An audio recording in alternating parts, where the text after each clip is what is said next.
Hello students, आज आप heading लगाएंगे electric potential energy. Last video में हम आपको सिखाए थे relation between electric field and electric potential और उस पर बेस्ड न्यूमेरिकल भी करवाए थे। तो आप ध्यान से अगर हेडिंग लगा लिए हैं तो सुनिएगा। इलेक्ट्रिक पोटेंशियल एनर्जी का हम एक्सप्रेशन फाइंड करेंगे जब सिस्टम ऑफ चार्ज अगर आर डिस्टेंस पे होगा तो उस दोनों चार्ज के कारण इलेक्ट्रिक पोटेंशियल एनर्जी कितना होगा उसके पास, मतलब दोनों के होने के कारण होता है। ठीक है, इसीलिए बोलते हैं सिस्टम ऑफ चार्ज के पास कितना पोटेंशियल एनर्जी होगा। चाहे तो पहले आप डेफिनेशन लिख लें और फिर हम एक्सप्रेशन फाइंड आउट करेंगे, डिराइव करेंगे।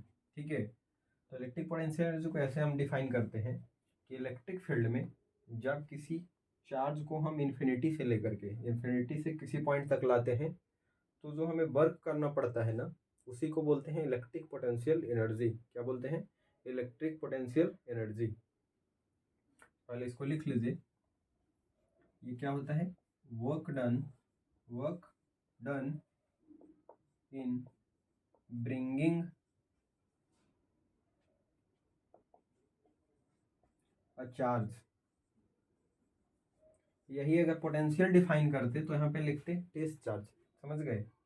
और इसमें चार्ज चलेगा। ब्रिंगिंग अ चार्ज फ्रॉम, कहाँ से? Infinity to a point, infinity से किसी पॉइंट तक लाते हैं। In an electric field, in an electric field is known as electric potential, not electric potential, electric potential energy। ठीक है, लिख लिए। तो आगे लिखिएगा। इसका सिंबल जो है हम लोग यूज करेंगे कैपिटल यू। ठीक है, और अगर यूनिट की बात करें तो एनर्जी का कोई भी फॉर्म हो, ऐसा यूनिट इसका होगा जूल ही। क्या होगा? जूल। उसके लिए हम सिंबल यूज किए हैं जे। देखिए, हम इसके एक्सप्रेशन को फाइंड आउट करने में ज़्यादा इंटरेस्टेड हैं, क्योंकि न्यूमेरिकल उसी पे पूछा जाता है। डेफिनेशन बोर्ड वगैरह के लिए होता है इम्पॉर्टेंट, पर हम फाइंड करेंगे इसका एक्सप्रेशन क्या होगा इलेक्ट्रिक पोटेंशियल एनर्जी। देखिए, कर क्या रहे हैं, हम एक चार्ज ले रहे हैं कैपिटल क्यू, ये यहाँ पे रखा हुआ है और इससे आर डिस्टेंस पे एक पॉइंट है। यहाँ पे हम ला करके एक क्यू चार्ज को इन्फिनिटी से ला करके यहाँ पे रखना चाहते हैं। ठीक है, तो हमें कुछ वर्क करना पड़ेगा। क्यों वर्क करना पड़ेगा? क्योंकि ये चार्ज जो है इलेक्ट्रिक फील्ड प्रोड्यूस करेगा। तो इस इलेक्ट्रिक फील्ड में जब हम चार्ज को लेकर के आएंगे, मान लीजिए ये चार्ज अभी यहाँ पे है, इसको कहाँ से ला रहे हैं? इसको इन्फिनिटी से ला रहे हैं, और ये जो स्मॉल क्यू चार्ज है वो यहाँ पे है। तो यहाँ पे इलेक्ट्रिक फोर्स लगेगा एफ ई, समझ गए? इलेक्ट्रिक फोर्स कितना लगेगा? एफ ई लगेगा। और इसको हम डिस्प्लेस करवा रहे हैं थोड़ा सा। ये क्यू चार्ज है, इसको हम थोड़ा सा डिस्प्लेस करवा रहे हैं। मान लीजिए ये अभी यहाँ से ये एक्स डिस्टेंस पे है और इसको हम थोड़ा डिस्प्लेस करवाए। इस थोड़े से डिस्प्लेसमेंट को डी एक्स बोले। हम ऐसा इसलिए कर रहे हैं, ये वाला थोड़ा सा डिस्प्लेसमेंट, क्योंकि वर्क का हम लोग फार्मूला जानते हैं। वर्क का फार्मूला जानते हैं F into S into cos theta. F force, S displacement और theta angle between force and displacement. यहाँ पे फोर्स को कांस्टेंट रखना पड़ता है, लेकिन जैसे जैसे हम पास लाएंगे ना तो ये एक्स वेरी करेगा। ठीक है, एक्स वेरी करने से फोर्स भी वेरी करेगा। तो हम चाहते हैं कि फोर्स हमारा वेरी ना करे, इसीलिए हम छोटा छोटा इस छोटे से डिस्प्लेसमेंट के लिए हम फोर्स को कांस्टेंट अज्यूम कर सकते हैं। इसीलिए ये छोटा सा पहले हम डिस्प्लेसमेंट करवाए, और इस छोटे से डिस्प्लेसमेंट में जो वर्क होगा उसको हम डी डब्ल्यू बोल रहे हैं। तो मान लीजिए हम पहले डी डब्ल्यू फाइंड कर रहे हैं। क्या फाइंड कर रहे हैं? डी डब्ल्यू फाइंड कर रहे हैं। डी डब्ल्यू मतलब छोटा सा वर्क इस छोटे से डिस्प्लेसमेंट के लिए। तो क्या लिखेंगे? फोर्स ऐसे लगा रहा है ये charge into displacement D x अब दोनों के बीच का एंगल कितना है, फोर्स और डिस्प्लेसमेंट के बीच का एंगल 180 डिग्री, ठीक है, theta is equal to 180 degree. तो ये कितना हो जाएगा, ये हो जाएगा फोर्स का वैल्यू, दो चार्ज जब एक्स डिस्टेंस पे हो तो इलेक्ट्रोस्टैटिक फोर्स कितना लगता है, कहाँ पे लिखें, यहाँ पे लिख देते हैं या यहाँ पे लिखते हैं, एफ इज इक्वल टू हो जाएगा के capital cube small cube divided by x square. अभी एक्स डिस्टेंस पे है तो इस फोर्स के वैल्यू को यहाँ पे पुट करिए, हो जाएगा के capital cube small cube divided by x square into displacement कितना है डी एक्स और कॉस 180 -1। हमें टोटल वर्क चाहिए, टोटल वर्क चाहिए तो ऐसा ऐसा छोटा छोटा ढेर सारा डिस्प्लेसमेंट करवाना पड़ेगा, कहाँ से कहाँ तक, इन्फिनिटी से लेकर के इस पॉइंट तक लाने तक।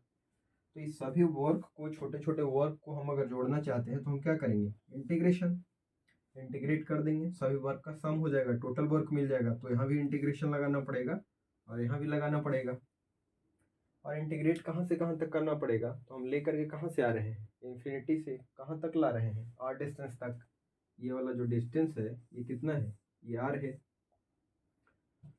तो हम कहाँ से ला रहे हैं, इन्फिनिटी से कहाँ लेके आ रहे हैं, आर तक, ठीक है।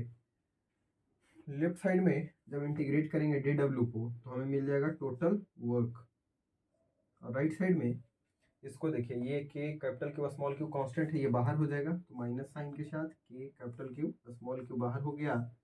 और 1/x स्क्वायर का इंटीग्रेशन होता है -1/x, ठीक है। और इसको इंटीग्रेट कर रहे हैं कहाँ से कहाँ तक, इसको कर रहे हैं इन्फिनिटी से लेकर के आर तक, ठीक है। ये दिखाई दे रहा है, यहाँ पे ये आर है। इस एक्सप्रेशन को देखिए, यहाँ पे आगे सॉल्व कर रहे हैं, लेफ्ट साइड में क्या मिला, टोटल वर्क। और यहाँ पे देखिए माइनस साइन है, अंदर में भी माइनस है, तो ये माइनस को यहाँ इंटू कर लें तो प्लस हो जाएगा। तो बचेगा क्या, के capital Q small q divided by x की जगह पे अपर लिमिट पुट करिए, तो एक्स की जगह पे आर पुट करेंगे तो हो जाएगा 1/r minus lower limit, x की जगह पे इन्फिनिटी पुट करेंगे तो 1/∞।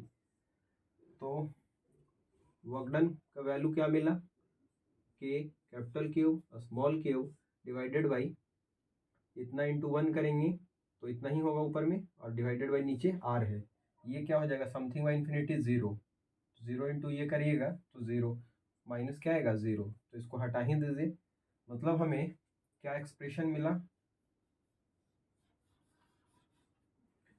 के capital Q small q by r. मतलब ये कि एक कैपिटल क्यू चार्ज पहले से रखा हुआ है और उससे आर डिस्टेंस पे एक स्मॉल क्यू चार्ज को अगर हम ला करके रख रहे हैं तो ये दोनों को होने की वजह से, सिस्टम ऑफ चार्ज की वजह से होता है, न कि अकेला कोई चार्ज की वजह से। तो ये अगर कैपिटल क्यू पहले से है और एक कैपिटल क्यू और ला करके रख रहे हैं तो ये दोनों की वजह से इस दोनों के पास ये पोटेंशियल एनर्जी जो स्टोर हो रहा है ये दोनों के पास होगा, कि capital Q small q divided by r होगा। अगर Q1 Q2 होता तो बोलते Q1 Q2 बाई आर।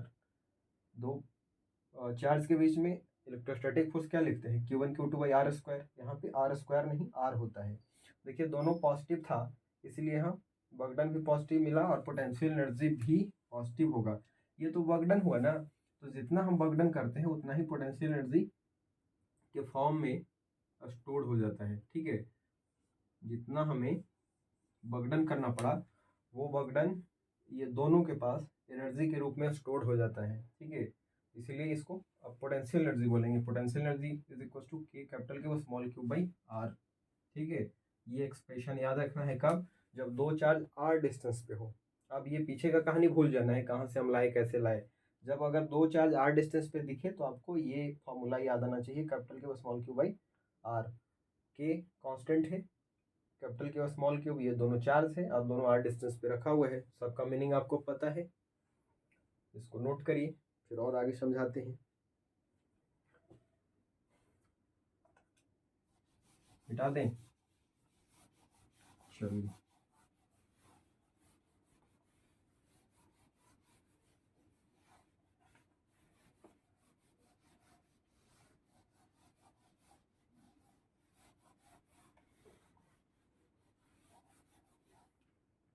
देखिए इधर अगर कैपिटल क्यू चार्ज अकेले यहाँ पे रखा हुआ होता है, यहाँ पे कोई इलेक्ट्रिक फील्ड नहीं है, इलेक्ट्रिक फील्ड अगर नहीं है तो इसके पास जो पोटेंशियल एनर्जी होगा वो ज़ीरो होगा। लेकिन यही चीज़ अगर कैपिटल क्यू एक है और इससे आर डिस्टेंस पे, अगर ये Q1 है, इससे आर डिस्टेंस पे एक और चार्ज Q2 को हम रख रहे हैं, तो इसके पास, सिस्टम के पास, इसके और इसके दोनों के पास जो एनर्जी होगा ना, कि कैपिटल क्यू या Q1 Q2 बाई आर हो जाएगा। ठीक है, दोनों पॉजिटिव था Q1 Q2, इसीलिए पोटेंशियल एनर्जी भी पॉजिटिव। अगर कोई एक निगेटिव होता तो पोटेंशियल एनर्जी भी क्या आता, निगेटिव। अगर यहाँ पे निगेटिव होता एक तो Q1 इंटू Q2 करते तो यहाँ पे माइनस आ जाता। ठीक है, तो ये सिस्टम ऑफ चार्ज की वजह से होता है पोटेंशियल एनर्जी। वहीं अगर तीन चार्ज हो,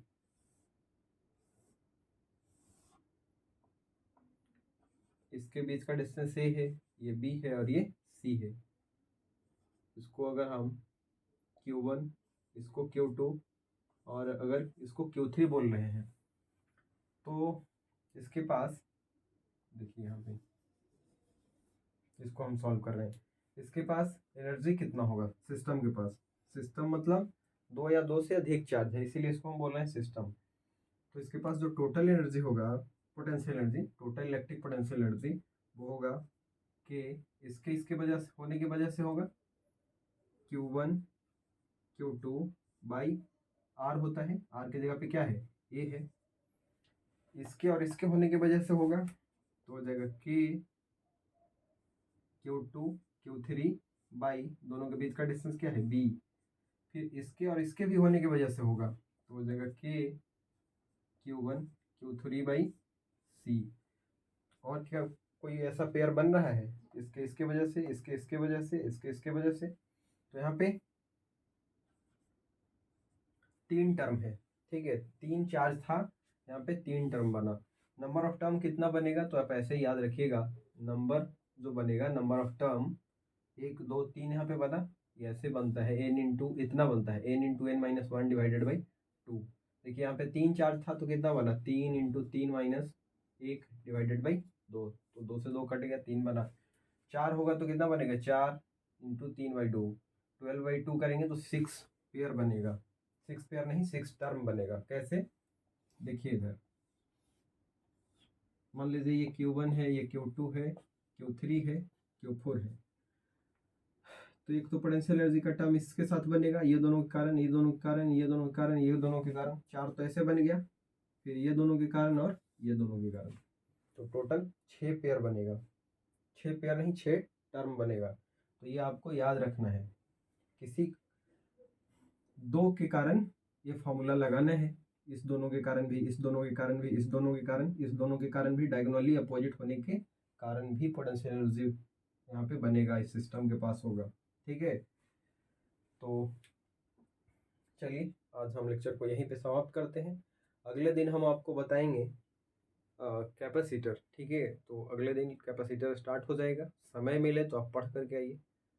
thank you for watching my video, bye bye, take care.